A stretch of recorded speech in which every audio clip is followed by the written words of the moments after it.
Hey everyone, welcome back to iOS Hacker, where we share amazing iPhone tips and tricks to make your life easier. Today, I will show you how to change your iPhone camera's default aspect ratio to 16 by 9 and make it stick. So if you love taking photos or videos that are perfect for widescreen, this one is for you. Let's get started. But before we begin, make sure you hit that subscribe button so you get updates on our latest tutorials and help us reach our goal of 10,000 subscribers. First up, open the camera app on your iPhone. By default, the camera captures the photos in 4 by 3 aspect ratio, but we are going to change that. Now tap on the little arrow at the top of the screen to reveal more options, or swipe up if you are using gesture navigation. Look for the 4 by 3 option in the toolbar, it's usually in the middle.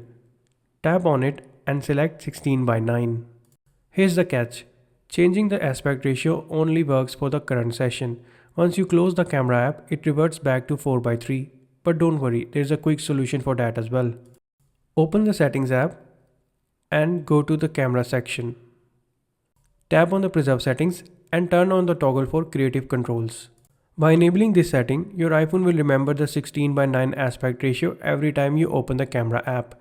To make sure it's working, go back to the camera app and close it. Reopen it and you will see that the aspect ratio is now set to 16 by 9 by default. And that's it. Now you can take stunning widescreen photos and videos without needing to change the aspect ratio every time. If you found this video helpful, then don't forget to give it a thumbs up and subscribe for more iPhone tips and tricks, and I will catch you in the next video.